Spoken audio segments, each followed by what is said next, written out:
Hi friends, എല്ലാവർക്കും പ്രെപ്സ്കയിലേക്ക് സ്വാഗതം.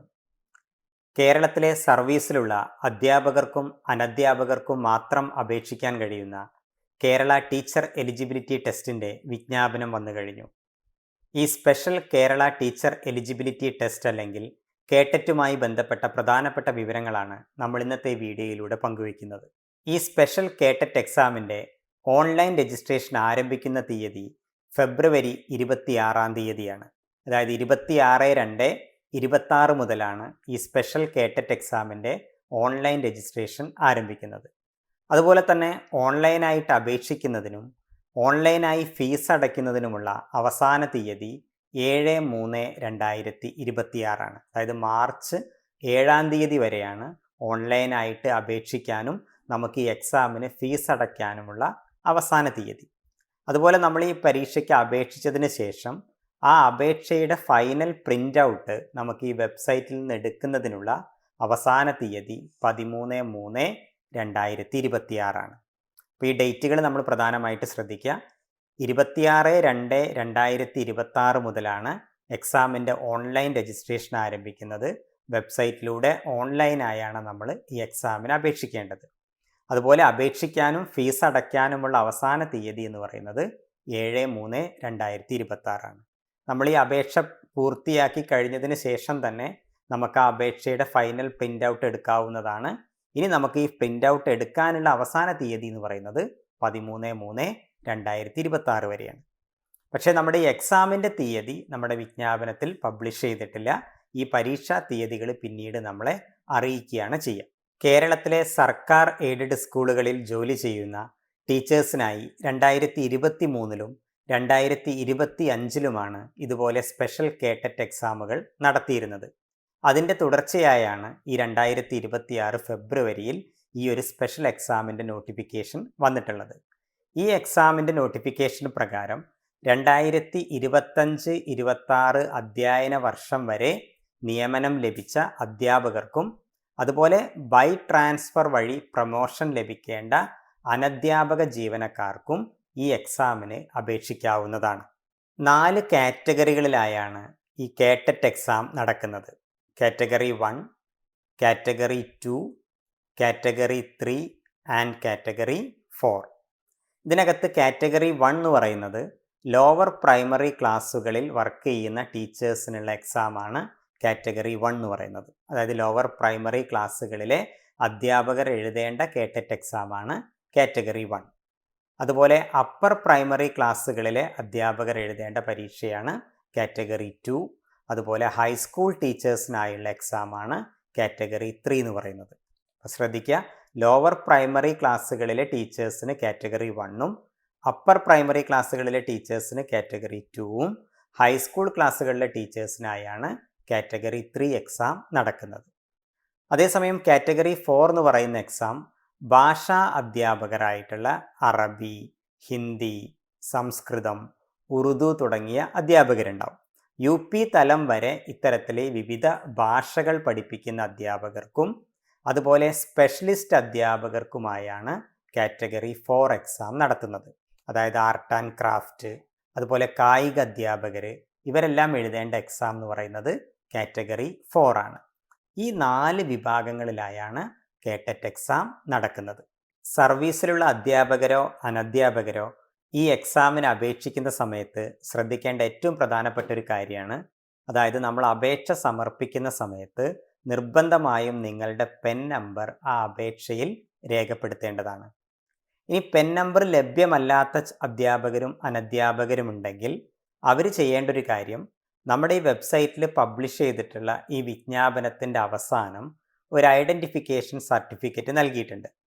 ഈ ഐഡൻറ്റിഫിക്കേഷൻ സർട്ടിഫിക്കറ്റ് ഫില്ല് ചെയ്ത് അതിൻ്റെ നമ്പറാണ് നമ്മൾ അപേക്ഷിക്കുന്ന സമയത്ത് അപ്ലോഡ് ചെയ്യേണ്ടത്. അപ്പോൾ ഈ 2 കാര്യങ്ങൾ ശ്രദ്ധിക്കുക. പെൻ നമ്പർ ലഭ്യമായിട്ടുള്ള അധ്യാപകർ അപേക്ഷിക്കുന്ന സമയത്ത് നിർബന്ധമായിട്ട് ആ പെൻ നമ്പർ അവിടെ കൊടുക്കുക. ഇല്ലാത്ത അധ്യാപകരോ അനധ്യാപകരോ ഉണ്ടെങ്കിൽ നമ്മുടെ ഈ വിജ്ഞാപനത്തിൻ്റെ അവസാനം ഒരു ഐഡൻറ്റിഫിക്കേഷൻ സർട്ടിഫിക്കറ്റിൻ്റെ മാതൃക കൊടുത്തിട്ടുണ്ട്. ആ ഐഡൻറ്റിഫിക്കേഷൻ സർട്ടിഫിക്കറ്റ് തയ്യാറാക്കി അതിൻ്റെ നമ്പറാണ് നമ്മൾ അപേക്ഷയിൽ രേഖപ്പെടുത്തേണ്ടത്. അപ്പോൾ നമ്മൾ ഈ ഐഡൻറ്റിഫിക്കേഷൻ സർട്ടിഫിക്കറ്റ് നമ്മൾ വാങ്ങേണ്ടത് ഗവൺമെൻറ് സ്കൂളുകളിൽ വർക്ക് ചെയ്യുന്ന ടീച്ചേഴ്സ് ആണെങ്കിൽ ഹെഡ് മാസ്റ്ററുടെ കയ്യിൽ നിന്നാണ്. ഗവൺമെൻറ് സ്കൂളിലെ ടീച്ചേഴ്സ് ഹെഡ് മാസ്റ്ററുടെ കയ്യിൽ നിന്നും, അതുപോലെ എയ്ഡഡ് സ്കൂളിലെ ടീച്ചേഴ്സ് ആണെങ്കിൽ സ്കൂൾ മാനേജറുടെ കയ്യിൽ നിന്നും, അതുപോലെ അനധ്യാപകരാണെങ്കിൽ അവരുടെ വകുപ്പ് തല മേധാവികളിൽ നിന്നുമാണ് ഈ ഒരു ഐഡൻറ്റിഫിക്കേഷൻ സർട്ടിഫിക്കറ്റ് വാങ്ങേണ്ടത്. അത് വാങ്ങി നമ്മൾ അതിൻ്റെ നമ്പർ അപേക്ഷയിൽ രേഖപ്പെടുത്തണം. ആ ഐഡൻറ്റിഫിക്കേഷൻ സർട്ടിഫിക്കറ്റ് നമ്മൾ സൂക്ഷിച്ച് വെക്കുകയും ചെയ്യണം. കാരണം നമ്മൾ ഈ കേട്ടറ്റ് എക്സാം എഴുതി ആ എക്സാം ക്ലിയർ ചെയ്തതിന് ശേഷം നമുക്കൊരു സർട്ടിഫിക്കറ്റ് വെരിഫിക്കേഷൻ ഉണ്ടാവും. ആ വെരിഫിക്കേഷൻ്റെ സമയത്ത് നമ്മുടെ മറ്റ് സർട്ടിഫിക്കറ്റുകളുടെ കൂടെ ഈ ഐഡൻറ്റിഫിക്കേഷൻ സർട്ടിഫിക്കറ്റ് നമ്മളവിടെ ഹാജരാക്കേണ്ടതുണ്ട്. അപ്പോൾ അതുകൊണ്ട് നന്നായിട്ട് ശ്രദ്ധിക്കുക. നമ്മുടെ ആ നോട്ടിഫിക്കേഷനിൽ കൊടുത്തിട്ടുള്ള അതേ ഫോർമാറ്റിൽ ഐഡൻറ്റിഫിക്കേഷൻ സർട്ടിഫിക്കറ്റ് തയ്യാറാക്കി അതിൻ്റെ നമ്പർ നമ്മൾ അപേക്ഷയിൽ രേഖപ്പെടുത്തുക. അതുകൂടാതെ നമ്മൾ ആ സർട്ടിഫിക്കറ്റ് അവിടെ സൂക്ഷിച്ച് വെക്കുകയും ചെയ്യുക. അതുപോലെ നമ്മൾ ഈ സ്പെഷ്യൽ കേട്ടറ്റ് എക്സാമിന് അപേക്ഷിക്കേണ്ടത് ഓൺലൈനായിട്ടാണ്. ketet.kerala.gov.in എന്ന് പറയുന്ന വെബ്സൈറ്റ് വഴിയാണ് നമ്മൾ ഓൺലൈനായിട്ട് അപേക്ഷ സമർപ്പിക്കേണ്ടത്. അപ്പോൾ അപേക്ഷ സമർപ്പിക്കുന്ന സമയത്ത് ഇത് നമ്മളൊരു സ്പെഷ്യൽ എക്സാം ആയതുകൊണ്ട് തന്നെ ഇതിൻ്റെ ഫീസിൽ ചെറിയൊരു വ്യത്യാസമുണ്ട്. അപ്പോൾ നമ്മളിത് സർവീസിലുള്ള അധ്യാപകർക്കായിട്ട് മാത്രം നടത്തുന്നൊരു എക്സാമാണ്. അതുകൊണ്ട് തന്നെ ജനറൽ വിഭാഗത്തിന് 1000 രൂപയാണ് എക്സാം ഫീസായിട്ട് വരുന്നത്. അതേസമയം SC, ST, ഭിന്നശേഷി, അതുപോലെ കാഴ്ച പരിമിതിയുള്ള വിഭാഗങ്ങൾക്കൊക്കെ 750 രൂപയാണ് എക്സാം ഫീസ് വരുന്നത്. അപ്പോൾ ഈ എക്സാം ഫീസും നമ്മൾ അടയ്ക്കേണ്ടത് ഓൺലൈനായിട്ടാണ്. അതായത് ഓൺലൈനായി നമ്മൾ അപേക്ഷ സമർപ്പിച്ച് കഴിഞ്ഞതിന് ശേഷമാണ് നമ്മൾ ഓൺലൈനായിട്ട് എക്സാം ഫീസ് അടയ്ക്കേണ്ടത്. അതിനുശേഷമാണ് നമ്മൾ ഈ അപേക്ഷയുടെ പ്രിൻ്റ് ഔട്ട് എടുത്തിട്ട് നമ്മൾ സൂക്ഷിച്ച് വെക്കേണ്ടത്. പിന്നെ ഒരു കാര്യം കൂടി അവിടെ ശ്രദ്ധിക്കുക. നമ്മൾ ഈ പ്രിൻ്റ് ഔട്ട് എടുത്തതിന് ശേഷം ഈ പ്രിൻ്റ് ഔട്ട് അയച്ചു കൊടുക്കേണ്ട ആവശ്യമൊന്നുമില്ല. ജസ്റ്റ് നമ്മൾ ഓൺലൈനായിട്ട് അപേക്ഷ സമർപ്പിക്കുക മാത്രം ചെയ്താൽ മതി. ഇനി നമുക്ക് ഈ എക്സാം പാറ്റേണും കൂടെ ഒന്ന് നോക്കാം. അപ്പോൾ നമ്മൾ നേരത്തെ പറഞ്ഞല്ലോ 4 കാറ്റഗറികളായിട്ടാണ് നമ്മുടെ ഈ കേട്ടറ്റ് എക്സാം നടക്കുന്നത്. അതിനകത്ത് കാറ്റഗറി 1 എന്ന് പറയുന്ന എക്സാമാണ് ലോവർ പ്രൈമറി ക്ലാസ്സുകളിലെ ടീച്ചേഴ്സിനായിട്ട് നടത്തുന്നത്. ഈ കാറ്റഗറി 1 എക്സാമിന് അപേക്ഷിക്കാനുള്ള ഏറ്റവും കുറഞ്ഞ യോഗ്യത എന്ന് പറയുന്നത് 45% മാർക്കോടുകൂടി ഹയർ സെക്കൻഡറി പരീക്ഷ പാസ്സായിരിക്കണം. അതിൻ്റെ കൂടെ നമ്മുടെ കേരള സർക്കാർ പരീക്ഷാ ബോർഡ് നടത്തുന്ന ട്രെയിൻഡ് ടീച്ചേഴ്സ് സർട്ടിഫിക്കറ്റ് അല്ലെങ്കിൽ ഡിപ്ലോമ ഇൻ എഡ്യൂക്കേഷൻ പരീക്ഷ പാസ്സായിരിക്കണം. അതായത് 45% കൂടി ഹയർ സെക്കൻഡറി പാസ്സായിട്ടുണ്ടാവണം. അതോടൊപ്പം തന്നെ TTC, DEd അല്ലെങ്കിൽ DLEd പോലെയുള്ള ഏതെങ്കിലും ഒരു കോഴ്സും പാസ്സായിരിക്കണം. ഈ 2 കോഴ്സും കംപ്ലീറ്റ് ചെയ്ത ആളുകൾക്കാണ് ഈ കാറ്റഗറി 1 എക്സാമിന് അപേക്ഷിക്കാൻ കഴിയുക. ആ കാറ്റഗറി 1 എക്സാമിൻ്റെ സ്ട്രക്ചറും കൂടെ ഒന്ന് ശ്രദ്ധിക്കുക. നമ്മുടെ ഈ കാറ്റഗറി 1 എക്സാമിന് 3 പാർട്ടാണ് ഉണ്ടായിരിക്കുക. Part 1, part 2 and part 3. അതിൽ പാർട്ട് 1ൽ 3 സബ്ജക്റ്റുകൾ വരുന്നുണ്ട്. ഒന്ന് ചൈൽഡ് ഡെവലപ്മെൻറ്റ് ആൻഡ് പെഡഗോജി എന്ന് പറയും. ശിശുവികാസവും ബോധനശാസ്ത്രവും. അത് 6 മുതൽ 11 വയസ്സ് വരെയുള്ള കുട്ടികളുമായി ബന്ധപ്പെട്ട ചൈൽഡ് ഡെവലപ്മെൻറ്റും പെഡഗോജിയാണ് ഈ ഒരു ഭാഗത്ത് വരുന്നത്. ഈ ഒരു ഏരിയയിൽ നിന്ന് 30 ചോദ്യങ്ങളുണ്ടാവും. ഓരോ ചോദ്യത്തിനും 1 മാർക്ക് വീതമാണ്. എല്ലാം ഒബ്ജക്റ്റീവ് ടൈപ്പ് ക്വസ്റ്റ്യൻസ് ആണ്. അങ്ങനെ ടോട്ടൽ 30 മാർക്കിൻ്റെ ചോദ്യങ്ങളാണ് ഈ ഒരു സബ്ജക്റ്റ് ഏരിയയിൽ നിന്ന് വരിക. ദെൻ രണ്ടാമതായിട്ട് ഇതിനകത്ത് വരുന്നത് മാത്തമാറ്റിക്സ് ആണ്, ഗണിതശാസ്ത്രം. ഈ പാർട്ടിൽ നിന്നും 30 ചോദ്യങ്ങളുണ്ടാവും, 30 മാർക്കിൻ്റെ ക്വസ്റ്റ്യൻസ്. മൂന്നാമതായിട്ട് വരുന്ന സബ്ജക്റ്റ് EVS ആണ്, പരിസ്ഥിതി പഠനം. ഈ EVSൽ നിന്നും 30 ചോദ്യങ്ങളുണ്ടാവും. ഓരോ ചോദ്യത്തിനും ഓരോ മാർക്ക് വീതം, അങ്ങനെ ടോട്ടൽ 30 മാർക്ക്. അപ്പോൾ ടോട്ടൽ നമ്മുടെ പാർട്ട് 1ൽ നിന്ന് 90 ചോദ്യങ്ങളുണ്ടാവും. 90 ചോദ്യങ്ങൾക്ക് 90 മാർക്കുമാണ് ഉണ്ടാവുക. ദെൻ സെക്കൻഡ് പാർട്ടിൽ വരുന്നത് നമ്മുടെ ഫസ്റ്റ് ലാംഗ്വേജ് ആണ്. അതിൽ ഫസ്റ്റ് ലാംഗ്വേജ് ആയിട്ട് വരുന്നത് മലയാളം, തമിഴ്, കന്നഡ. ഈ 3 ലാംഗ്വേജിൽ ഒന്നാണ് നമ്മൾ നമ്മുടെ 1ാം ഭാഷയായിട്ട് സെലക്ട് ചെയ്യേണ്ടത്. അപ്പോൾ ആ ലാംഗ്വേജിൽ 30 ചോദ്യങ്ങളുണ്ടാവും, 30 മാർക്ക്. ദെൻ പാർട്ട് 3ൽ വരുന്നത് ലാംഗ്വേജ് 2 ആണ്. ഇത് ഇംഗ്ലീഷ് അല്ലെങ്കിൽ അറബി ആയിരിക്കും.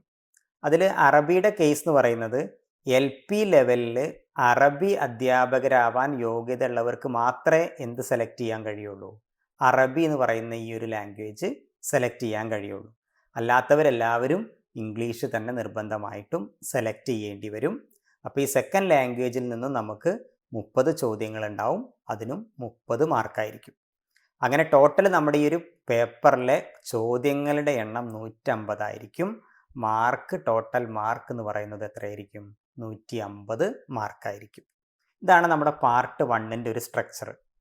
അപ്പോൾ 3 പാർട്ട് ഉണ്ട്. ഫസ്റ്റ് പാർട്ടിൽ child development and pedagogy, mathematics, EVS. Second പാർട്ടിൽ ഫസ്റ്റ് ലാംഗ്വേജ്, തേർഡ് പാർട്ടിൽ സെക്കൻഡ് ലാംഗ്വേജ്. അങ്ങനെ ടോട്ടൽ 150 ചോദ്യങ്ങൾ, 150 മാർക്ക്. ദെൻ രണ്ടാമത്തെ കാറ്റഗറിയാണ് കാറ്റഗറി 2 എന്ന് പറയുന്നത്. അപ്പർ പ്രൈമറി ക്ലാസ്സുകളിലെ ടീച്ചേഴ്സിനായിട്ട് നടക്കുന്ന പരീക്ഷയാണ് കാറ്റഗറി 2. ഈ എക്സാമിന് അപേക്ഷിക്കാനുള്ള നമ്മുടെ ബേസിക് ക്വാളിഫിക്കേഷൻ എന്ന് പറയുന്നത് ഡിഗ്രിയും ആ ഡിഗ്രിയുടെ കൂടെ TTCയോ DEDോ DLEDോ പാസ്സായിട്ടുണ്ടെങ്കിൽ നമുക്ക് ഈ എക്സാമിന് അപേക്ഷിക്കാവുന്നതാണ്. അതായത് ഡിഗ്രി ഉണ്ടായിരിക്കണം, ആ ഡിഗ്രിയുടെ കൂടെ TTC, DED, DLED ഇതിലേതെങ്കിലും ഒരു കോഴ്സ് പാസ്സായിട്ടുള്ള ഒരാൾക്ക് നമ്മുടെ ഈ കാറ്റഗറി 2 എക്സാമിന് അപേക്ഷിക്കാം. ഇനി ഇത് കൂടാതെ ഒരു 45% മാർക്കോടുകൂടി ഡിഗ്രിയും ആ ഡിഗ്രിയുടെ കൂടെ BEd നേടിയ ആളുകൾക്കും ഈ പറയുന്ന കാറ്റഗറി 2 എക്സാമിന് അപേക്ഷിക്കാവുന്നതാണ്. അതായത് ഡിഗ്രിയുടെ കൂടെ BEd ഉള്ള ടീച്ചേഴ്സിനും കാറ്റഗറി 2 എക്സാമിന് അപേക്ഷിക്കാം. നമുക്ക് ഈ കാറ്റഗറി 2 എക്സാമിൻ്റെ സ്ട്രക്ചറും കൂടെ ഒന്ന് നോക്കാം. ഈ കാറ്റഗറി 2 എക്സാമിനും 3 പാർട്ടായിട്ടാണ് നമ്മുടെ ക്വസ്റ്റ്യൻ പേപ്പർ ഉണ്ടാവുക. ഒറ്റ പേപ്പറേ ഉള്ളൂ, പക്ഷെ അതിൽ 3 പാർട്ട് ഉണ്ടാവും. പാർട്ട് 1ൽ വരുന്നത് നമ്മുടെ കാറ്റഗറി 1ൽ വന്ന പോലെ തന്നെ ചൈൽഡ് ഡെവലപ്മെൻറ്റ് ആൻഡ് പെഡഗോജിയാണ്. പക്ഷെ ഇവിടെ ഏജ് വ്യത്യാസമുണ്ട്. 11 മുതൽ 14 വയസ്സ് വരെയുള്ള കുട്ടികളുമായി ബന്ധപ്പെട്ട ശിശുവികാസവും ബോധനശാസ്ത്രവുമാണ് ഇവിടെ ഫസ്റ്റ് പാർട്ടിലെ ആദ്യത്തെ സബ്ജക്റ്റായിട്ട് വരുന്നത്. ചോദ്യങ്ങളുടെ എണ്ണം 30 ടോട്ടൽ മാർക്കും 30. ദെൻ രണ്ടാമതായിട്ട് പാർട്ട് 1ൽ വരുന്നത് സയൻസും അതുപോലെ തന്നെ മാത്തമാറ്റിക്സും ആണ്.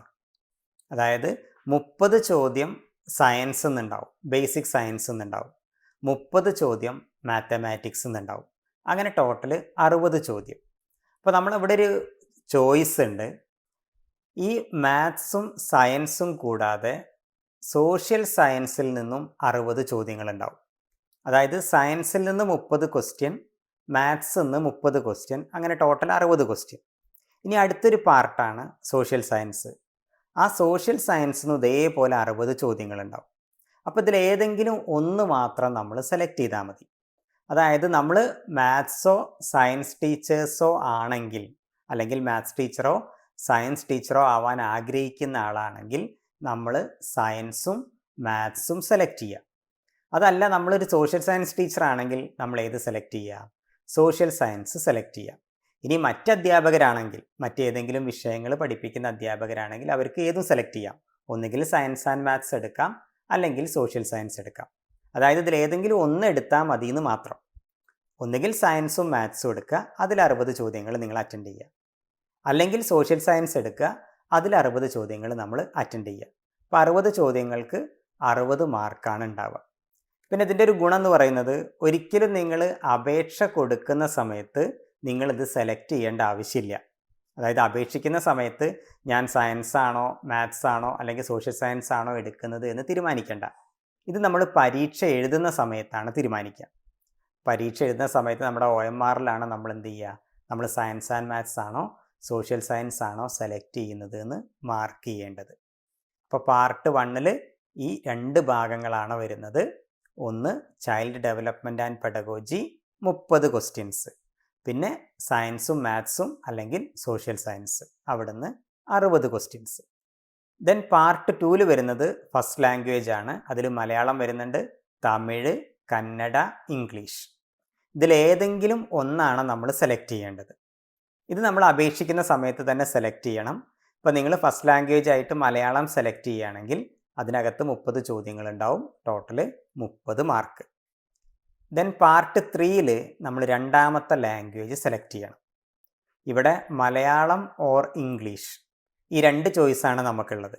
അപ്പോൾ ഇവിടെ നമ്മൾ ശ്രദ്ധിക്കേണ്ട ഒരു കാര്യം, ഫസ്റ്റ് ലാംഗ്വേജിൽ സെലക്ട് ചെയ്ത ലാംഗ്വേജ് ഒരിക്കലും സെക്കൻഡ് ലാംഗ്വേജിൽ സെലക്ട് ചെയ്യാൻ പറ്റില്ല. അപ്പോൾ ഞാനൊരു എക്സാമ്പിൾ പറയാം. ഇപ്പോൾ ഫസ്റ്റ് ലാംഗ്വേജിൽ ഞാൻ മലയാളം സെലക്ട് ചെയ്തു. എന്നാൽ സെക്കൻഡ് ലാംഗ്വേജ് ആയിട്ട് എനിക്ക് മലയാളം സെലക്ട് ചെയ്യാൻ പറ്റില്ല. അപ്പോൾ ഞാൻ നിർബന്ധമായിട്ട് എന്തെന്നെ സെലക്ട് ചെയ്യണം? ഇംഗ്ലീഷ് തന്നെ സെലക്ട് ചെയ്യണം. ഇനി ഞാൻ ഫസ്റ്റ് ലാംഗ്വേജ് ആയിട്ട് ഇംഗ്ലീഷാണ് സെലക്ട് ചെയ്ത് വിചാരിക്കുക. അങ്ങനെയാണെങ്കിൽ ഞാൻ രണ്ടാമത്തെ ഭാഷയായിട്ട് മലയാളമാണ് സെലക്ട് ചെയ്യേണ്ടത്. ഇത് രണ്ടും നിങ്ങൾ അപേക്ഷിക്കുന്ന സമയത്ത് സെലക്ട് ചെയ്യണം. അതുകൊണ്ട് ശ്രദ്ധിക്കുക, ആ അപേക്ഷിച്ച ലാംഗ്വേജ് തന്നെ ആയിരിക്കണം നമ്മൾ പരീക്ഷ എഴുതുന്ന സമയത്ത് സെലക്ട് ചെയ്യേണ്ടത്. ഇല്ലെങ്കിൽ നമ്മുടെ റിസൾട്ടൊക്കെ ഇൻവാലിഡ് ആയി പോകും. അപ്പോൾ അതുകൊണ്ട് നന്നായിട്ട് ശ്രദ്ധിക്കുക. അപ്പോൾ ഈ രണ്ടാമത്തെ ലാംഗ്വേജിൽ നിന്നും 30 ചോദ്യങ്ങൾ 30 മാർക്ക്, അങ്ങനെ ടോട്ടൽ 150 ചോദ്യങ്ങൾ 150 ചോദ്യങ്ങൾക്കായിട്ട് 150 മാർക്കാണ് വരുന്നത്. ദെൻ നെക്സ്റ്റ് കാറ്റഗറിയാണ് കാറ്റഗറി 3. നമ്മുടെ ഹൈസ്കൂൾ ക്ലാസ്സുകളിലെ ടീച്ചേഴ്സിനായിട്ട് നടക്കുന്ന പരീക്ഷയാണ് കാറ്റഗറി 3. അതായത് നമ്മുടെ ഹൈസ്കൂൾ അസിസ്റ്റൻ്റ് HSA എന്ന് പറയുന്ന പോസ്റ്റിൽ വർക്ക് ചെയ്യുന്ന ടീച്ചേഴ്സ് ഉണ്ടാവും. അവരാണ് ഈ പറയുന്ന കാറ്റഗറി 3 എക്സാം അറ്റൻഡ് ചെയ്യേണ്ടത്. ഇത് മലയാളം, ഇംഗ്ലീഷ്, ഹിന്ദി, സംസ്കൃതം, തമിഴ്, കന്നഡ, അറബി, Urdu, social science, physical science, natural science, ഗണിതശാസ്ത്രം, ഇത്രയും സബ്ജക്റ്റുകളിൽ കാറ്റഗറി 3 എക്സാം നടക്കുന്നുണ്ട്. അപ്പോൾ നമ്മൾ ഏത് വിഷയം പഠിപ്പിക്കുന്ന ടീച്ചറാണോ ആ വിഷയത്തിലാണ് നമ്മൾ ഈ എക്സാം നമ്മൾ എഴുതേണ്ടത്. ഇനി കാറ്റഗറി 3 എക്സാമിന് അപേക്ഷിക്കാനുള്ള യോഗ്യത എന്ന് പറയുന്നത് 45% മാർക്കോടുകൂടി BA, BSc അല്ലെങ്കിൽ BCom യോഗ്യത നേടിയിരിക്കണം. അതായത് ഡിഗ്രി ഉണ്ടാവണം. മിനിമം മാർക്ക് എത്ര വേണം? 45% മാർക്ക് വേണം. ഇതിൻ്റെ കൂടെ ആ വിഷയത്തിൽ BA ഡിഗ്രി ഉണ്ടായിരിക്കണം. അപ്പോൾ BA, BSc, BCom ഡിഗ്രി, അതിൻ്റെ കൂടെ BA ഡിഗ്രിയും നേടിയവർക്കാണ് കാറ്റഗറി 3ക്ക് അപേക്ഷിക്കാൻ കഴിയുക. ഇനി ഒരു കാര്യം കൂടി ശ്രദ്ധിക്കുക. ഇപ്പോൾ ചില കോഴ്സുകളിൽ നമ്മൾ, അതായത് BEdന് അഡ്മിഷൻ നമുക്ക് നമ്മുടെ PGയുടെ ബേസിസിൽ എടുക്കാം. അതായത് ബിരുദാനന്തര ബിരുദത്തിന് ലഭിച്ച മാർക്കിൻ്റെ അടിസ്ഥാനത്തിൽ BEdന് അഡ്മിഷൻ എടുക്കാൻ കഴിയും. അപ്പോൾ ആ രീതിയിൽ അഡ്മിഷൻ എടുത്ത ഒരാൾക്ക് അതിനെ ബേസ് ചെയ്തും ഈ പറയുന്ന കേട്ടറ്റ് എക്സാം എഴുതാം. അതായത് ആ PG മാർക്കിൻ്റെ ബേസിൽ നമുക്ക് കേട്ടറ്റിന് അപേക്ഷിക്കാവുന്നതാണ്. അപ്പോൾ ബേസിക് ക്വാളിഫിക്കേഷൻ എന്ന് പറയുന്നത് ഡിഗ്രിയും ആ വിഷയത്തിൽ BEdും ഉണ്ടെങ്കിൽ നമുക്ക് കേട്ടറ്റ് കാറ്റഗറി 3ക്ക് അപേക്ഷിക്കാം. ഇനി ഈ എക്സാമിൻ്റെ സ്ട്രക്ചറും കൂടെ ഒന്ന് ശ്രദ്ധിക്കുക. ഇവിടെ 3 പാർട്ടായിട്ടാണ് ഡിവൈഡ് ചെയ്തിട്ടുള്ളത്. പാർട്ട് 1ൽ ഒന്ന് അഡോളസൻറ്റ് സൈക്കോളജി, ദെൻ പഠന സിദ്ധാന്തങ്ങൾ അല്ലെങ്കിൽ ലേണിംഗ് തിയറീസ്, ടീച്ചിങ് ആപ്റ്റിറ്റ്യൂഡ് അല്ലെങ്കിൽ അധ്യാപന അഭിരുചി. ഈ 3 ഭാഗങ്ങളിൽ നിന്നുമായിട്ട് 40 ചോദ്യങ്ങളുണ്ടാവും. Total mark 40. അതായത് 3 ഏരിയ അവിടെ വരുന്നുണ്ട്: കൗമാര മനഃശാസ്ത്രം, പഠന സിദ്ധാന്തങ്ങൾ, അധ്യാപന അഭിരുചി. ഈ 3 ഏരിയകളിൽ നിന്നായിട്ടാണ് ടോട്ടൽ എത്ര ചോദ്യങ്ങൾ വരുന്നത്? 40 ചോദ്യങ്ങൾ വരുന്നത്. പിന്നെ സെക്കൻഡ് പാർട്ട് എന്ന് പറയുന്നത് നമ്മുടെ ഫസ്റ്റ് ലാംഗ്വേജ് ആണ്. നമുക്ക് ഒരു ലാംഗ്വേജ് നമുക്ക് അവിടെ സെലക്ട് ചെയ്യാം. അത് മലയാളം, തമിഴ്, കന്നഡ, ഇംഗ്ലീഷ്, ഈ 4 ഭാഷകളിൽ ഏതെങ്കിലും ഒന്നാണ് നമ്മൾ സെലക്ട് ചെയ്യേണ്ടത്. ആ ലാംഗ്വേജിൽ നിന്ന് 30 ചോദ്യങ്ങളുണ്ടാവും. Total 30 mark. ദെൻ തേർഡ് പാർട്ടിൽ വരുന്നത് നമ്മുടെ വിഷയവുമായി ബന്ധപ്പെട്ട ചോദ്യങ്ങളാണ്. അപ്പോൾ നിങ്ങൾ മലയാളമാണ് നിങ്ങളുടെ സബ്ജക്റ്റ് എങ്കിൽ ആ മലയാളത്തിൽ നിന്നായിരിക്കും ചോദ്യം ഉണ്ടാവുക. ഫിസിക്കൽ സയൻസ് ആണ് നിങ്ങളുടെ സബ്ജക്റ്റ് എങ്കിൽ ഫിസിക്കൽ സയൻസ് നിന്നായിരിക്കും ചോദ്യങ്ങൾ ഉണ്ടാവുക. ഇനി മാത്തമാറ്റിക്സ് ആണെങ്കിൽ മാത്തമാറ്റിക്സ് നിന്നായിരിക്കും ചോദ്യങ്ങൾ ഉണ്ടാവുക. അങ്ങനെ തേർഡ് പാർട്ട് നമ്മുടെ സബ്ജക്റ്റുമായി ബന്ധപ്പെട്ട ചോദ്യങ്ങളായിരിക്കും. മൊത്തം 80 ചോദ്യങ്ങളാണ് ഈ തേർഡ് പാർട്ടിൽ വരിക. ഇനി അവിടെ ഒരു കാര്യം കൂടി ശ്രദ്ധിക്കുക. ഈ 80 ചോദ്യത്തിൽ 50 ചോദ്യങ്ങൾ സബ്ജക്റ്റ് ഏരിയയിൽ നിന്നും 30 ക്വസ്റ്റ്യൻസ് ആ സബ്ജക്റ്റ് ഏരിയയുമായി ബന്ധപ്പെട്ട പെഡഗോജി എന്നാണ് ചോദിക്കുക. 50 ചോദ്യം സബ്ജക്റ്റ് എന്ന്. ഇപ്പോൾ ജസ്റ്റ് ഒരു എക്സാമ്പിൾ, നമ്മുടെ സബ്ജക്റ്റ് സോഷ്യൽ സയൻസ് ആണെന്ന് വിചാരിക്കുക. ആ സോഷ്യൽ സയൻസിൽ നിന്ന് 50 ചോദ്യം ഉണ്ടാവും. ബാക്കി 30 ക്വസ്റ്റ്യൻ ഉണ്ടല്ലോ. ആ 30 ക്വസ്റ്റ്യൻ ഈ സോഷ്യൽ സയൻസിൻ്റെ പെഡഗോജി പാർട്ടിൽ നിന്നാണ് ചോദിക്കുക. അങ്ങനെയാണ് ടോട്ടൽ 80 ചോദ്യങ്ങൾ. ടോട്ടൽ മാർക്ക് അപ്പോൾ എത്രയായിരിക്കും? 80 മാർക്കായിരിക്കും. ദെൻ ആകെ 150 ചോദ്യങ്ങൾക്കായിട്ട് 150 മാർക്കാണ് വരുന്നത്. ഇതാണ് നമ്മുടെ കാറ്റഗറി 3ൻ്റെ ഒരു സ്ട്രക്ചർ. ദെൻ നെക്സ്റ്റ് വണ്ണാണ് നമ്മുടെ കാറ്റഗറി 4. ഈ കാറ്റഗറി 4 എന്ന് പറയുന്ന എക്സാം നടത്തുന്നത് UP ലെവൽ വരെയുള്ള ഭാഷാ അധ്യാപകരുണ്ടാവും. അതായത് അറബി, ഹിന്ദി, സംസ്കൃതം, ഉറുദു തുടങ്ങിയ ഭാഷകൾ പഠിപ്പിക്കുന്ന അധ്യാപകർ. ഇനി അവരെ കൂടാതെ സ്പെഷ്യലിസ്റ്റ് അധ്യാപകരുണ്ടാവും, അതുപോലെ കായിക അധ്യാപകരും ഉണ്ടാവും, അതുപോലെ ആർട്ട് ആൻഡ് ക്രാഫ്റ്റ് അധ്യാപകരൊക്കെ ഉണ്ടാവും. ഇവർക്കെല്ലാവർക്കും വേണ്ട എക്സാമാണ്, അല്ലെങ്കിൽ അവർക്ക് വേണ്ട യോഗ്യതാ പരീക്ഷയാണ് കാറ്റഗറി 4 എക്സാം എന്ന് പറയുന്നത്. അപ്പോൾ ഈ കാറ്റഗറിയിൽ വരുന്ന അധ്യാപകരൊക്കെ നമ്മൾ അപ്ലൈ ചെയ്യുന്ന സമയത്ത് സെലക്ട് ചെയ്യേണ്ടത് കാറ്റഗറി 4 എക്സാം എഴുതാനായിട്ടാണ്. നമ്മുടെ ഈ കാറ്റഗറി 4 എക്സാമിന് അപേക്ഷിക്കാനുള്ള യോഗ്യത എന്ന് പറയുന്നത് നമ്മുടെ ഈ കേരള എഡ്യൂക്കേഷണൽ ആക്ട്സ് ആൻഡ് റൂൾസിലെ ചാപ്റ്ററിൽ പറഞ്ഞിട്ടുള്ള യോഗ്യതകളുണ്ട്. അതായത് ബേസിക് ആയിട്ടുള്ള ക്വാളിഫിക്കേഷൻസ് ഉണ്ട്. അതായത് UP ലെവലിൽ ഭാഷാ അധ്യാപകരാവാനുള്ള യോഗ്യത, സ്പെഷ്യലിസ്റ്റ് അധ്യാപകരുടെ യോഗ്യത, കായിക അധ്യാപകരുടെ യോഗ്യതയ്ക്ക് അതിനകത്ത് നൽകിയിട്ടുണ്ട്. ആ യോഗ്യത നേടിയിട്ടുള്ള എല്ലാ അധ്യാപകർക്കും ഈ എക്സാമിന് അപേക്ഷിക്കാവുന്നതാണ്. ഇനി എക്സാമിൻ്റെ സ്ട്രക്ചർ ഒന്ന് നോക്കാം. അപ്പോൾ കാറ്റഗറി 4 എക്സാമിനും 3 പാർട്ടാണ്. Part 1, part 2, part 3. പാർട്ട് 1ൽ വരുന്നത് ചൈൽഡ് ഡെവലപ്മെൻറ്റ്, ശിശു വികസനം, ദെൻ ബോധനശാസ്ത്രം, നമ്മുടെ പെഡഗോജിക്കൽ പാർട്ടാണ്, ദെൻ അധ്യാപന അഭിരുചി, ടീച്ചിങ് ആപ്റ്റിറ്റ്യൂഡ്. ഈ 3 ഏരിയകളിൽ നിന്നായിട്ട് 30 ചോദ്യങ്ങൾ, ടോട്ടൽ മാർക്ക് 30. രണ്ടാമത്തെ പാർട്ടിൽ വരുന്നത് ഒരു ലാംഗ്വേജ് ആണ്, ഫസ്റ്റ് ലാംഗ്വേജ് ആണ്. അത് മലയാളമോ ഇംഗ്ലീഷോ തമിഴോ കന്നഡയോ ഇതിലേതെങ്കിലും ഒന്ന് നമുക്ക് സെലക്ട് ചെയ്യാം. ഇവിടെ ലാംഗ്വേജിൽ നിന്ന് 40 ചോദ്യങ്ങൾ ഉണ്ടാവും. ടോട്ടൽ മാർക്ക് 40 ആയിരിക്കും. ദെൻ തേർഡ് പാർട്ടിൽ വരുന്നത് നമ്മുടെ വിഷയവുമായി ബന്ധപ്പെട്ട ചോദ്യങ്ങളാണ്. അപ്പോൾ ഏത് വിഷയം പഠിപ്പിക്കുന്ന ടീച്ചറാണോ നമ്മൾ, ആ വിഷയവുമായിട്ട് ബന്ധപ്പെട്ടിട്ടായിരിക്കും 80 ചോദ്യങ്ങൾ ഉണ്ടാവുക. നേരത്തെ പറഞ്ഞ പോലെ തന്നെ ആ 80ൽ 50 ചോദ്യം സബ്ജക്റ്റുമായിട്ട് ബന്ധപ്പെട്ടതും 30 ചോദ്യം അതിൻ്റെ പെഡഗോജിയുമായി ബന്ധപ്പെട്ടതായിരിക്കും. അങ്ങനെ ടോട്ടൽ 80 മാർക്ക്. ആകെ 150 ചോദ്യങ്ങൾ, 150 ചോദ്യങ്ങൾക്കായിട്ട് 150 മാർക്കും. ഇനി നമ്മൾ ഈ ഏത് കാറ്റഗറി എഴുതുകയാണെങ്കിലും, അതായത് കാറ്റഗറി 1 ആണെങ്കിലും 2 ആണെങ്കിലും 3 ആണെങ്കിലും 4 ആണെങ്കിലും എല്ലാം യോഗ്യത നേടുന്നതിനുള്ള മാർക്ക് എന്ന് പറയുന്നത് 60% മാർക്കാണ്. അതായത് നമ്മൾ ജനറൽ കാറ്റഗറിയിൽ വരുന്ന ഒരാളാണെങ്കിൽ നമുക്ക് പാസ്സാവാൻ വേണ്ടത് 60% ആണ്. അതായത് ടോട്ടൽ മാർക്ക് എത്രയാണ്? 150 ആണ്. 150ൽ 60% എന്ന് പറയുമ്പോൾ 90 മാർക്കാണ് ജനറൽ കാറ്റഗറിയിൽപ്പെട്ട ആളുകൾക്ക് പാസ്സാവാനായിട്ട് വേണ്ട മാർക്ക്. അതേസമയം SC, ST, OBC, OEC വിഭാഗങ്ങൾക്ക് 55% മാർക്ക് മതി. അതായത് 90 വേണ്ട, 82 മാർക്ക് നേടിക്കഴിഞ്ഞാൽ ഈ വിഭാഗത്തിൽപ്പെട്ട ആളുകൾക്ക് കേട്ടറ്റ് പാസ്സാവും.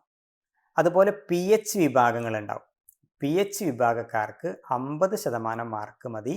അതായത് 150ൽ 75 മാർക്ക് വാങ്ങിക്കഴിഞ്ഞാൽ അവർക്ക് കേട്ടറ്റ് യോഗ്യത ലഭിക്കും. അപ്പോൾ മാർക്കും കൂടെ ഒന്ന് ശ്രദ്ധിക്കുക. ജനറൽ കാറ്റഗറി ആണെങ്കിൽ 60%, അതായത് 90 mark. SC, ST, OBC, OEC ഈ വിഭാഗക്കാർക്ക് 55% മാർക്ക്, അതായത് 82 മാർക്ക്. ഇനി PH വിഭാഗമാണെങ്കിൽ 50% മതി, 75 മാർക്കാണ് യോഗ്യത നേടുന്നതിനായിട്ടുള്ള മാർക്ക്. പിന്നെ നമ്മുടെ എക്സാമിൻ്റെ മറ്റൊരു പ്രത്യേകത എന്ന് പറയുന്നത് ഈ എക്സാമിന് നെഗറ്റീവ് മാർക്കില്ല. എല്ലാ ചോദ്യങ്ങളും ഒബ്ജക്റ്റീവ് ടൈപ്പ് ക്വസ്റ്റ്യൻസ് ആയിരിക്കും. തെറ്റുത്തരങ്ങൾക്ക് മാർക്ക് നമുക്കൊരിക്കലും നഷ്ടപ്പെടില്ല. ശരിയാവുന്ന ഉത്തരത്തിനൊരു മാർക്ക് കിട്ടും. തെറ്റായ ഉത്തരങ്ങൾക്ക് മാർക്ക് നഷ്ടപ്പെടുന്ന നെഗറ്റീവ് മാർക്കിംഗ് രീതി കേട്ടറ്റിനില്ല. അതും കൂടി നമ്മളിതിൻ്റെ കൂടെ ഒന്ന് ശ്രദ്ധിക്കുക. അപ്പോൾ ഇത്രയും കാര്യങ്ങളാണ് നമ്മൾ ഈ സ്പെഷ്യൽ കേട്ടറ്റ് എക്സാമുമായിട്ട് പ്രധാനമായിട്ടും നമ്മൾ ഓർത്ത് വെക്കേണ്ട കാര്യങ്ങൾ. ഇനി നമ്മൾ അപേക്ഷ കൊടുക്കുന്ന സമയത്ത് നമ്മുടെ എല്ലാ ഡീറ്റെയിൽസും നന്നായിട്ട് രേഖപ്പെടുത്തി വെച്ചതിന് ശേഷം മാത്രം അപേക്ഷ കൊടുക്കാൻ വേണ്ടി ശ്രദ്ധിക്കുക. അപ്പോൾ അപേക്ഷ കൊടുക്കുമ്പോൾ നമ്മൾ ശ്രദ്ധിക്കേണ്ട കാര്യങ്ങളെക്കുറിച്ചുള്ളൊരു വീഡിയോ നമ്മൾ അടുത്ത് തന്നെ നമ്മുടെ ഈ ചാനലിൽ നമ്മൾ പോസ്റ്റ് ചെയ്യുന്നതായിരിക്കും. അതുപോലെ ഓരോ കാറ്റഗറിക്കും സ്പെഷ്യൽ സിലബസ് ഉണ്ട്. ഇപ്പോൾ കാറ്റഗറി 1ലെ ഓരോ പാർട്ടിലും നമ്മൾ എന്താണ് പഠിക്കേണ്ടത്, എവിടെ നിന്നാണ് ചോദ്യങ്ങൾ സാധാരണ വരുന്നത്, അതിനൊരു സ്പെസിഫിക് ആയിട്ടുള്ള സിലബസ് ഉണ്ട്. അപ്പോൾ ആ സിലബസുകൾ ഓരോ കാറ്റഗറിയുമായി ബന്ധപ്പെട്ട സിലബസും നമ്മളിതുപോലെ നമ്മളെ ചാനലിലൂടെ നമ്മൾ അപ്ഡേറ്റ് ചെയ്യുന്നതായിരിക്കും. അപ്പോൾ നമ്മൾ എല്ലാ വീഡിയോസും കണ്ടതിന് ശേഷം നമ്മൾ എങ്ങനെ പ്രിപ്പയർ ചെയ്യണമെന്ന് മനസ്സിലാക്കുക. ആ രീതിയിൽ നമ്മൾ മുന്നോട്ട് പോവുകയാണെങ്കിൽ നമുക്ക് വളരെ ഈസി ആയിട്ട് കേട്ടറ്റ് എക്സാം ക്ലിയർ ചെയ്യാൻ പറ്റുന്നതാണ്. അപ്പോൾ അതുകൊണ്ട് അപേക്ഷ കൊടുക്കുന്നതിന് മുമ്പായിട്ട് വിജ്ഞാപനം നന്നായിട്ട് വായിച്ചതിന് ശേഷം മാത്രം അപേക്ഷ കൊടുക്കാൻ വേണ്ടി ശ്രദ്ധിക്കുക. അപേക്ഷയിൽ തെറ്റ് വന്നു കഴിഞ്ഞാൽ നമുക്ക് തിരുത്താനൊന്നുള്ള അവസരങ്ങളൊന്നും അധികം ലഭ്യമല്ല. അതുകൊണ്ട് നന്നായി ശ്രദ്ധിച്ചതിന് ശേഷം മാത്രം അപേക്ഷ കൊടുക്കാൻ വേണ്ടി ശ്രദ്ധിക്കുക.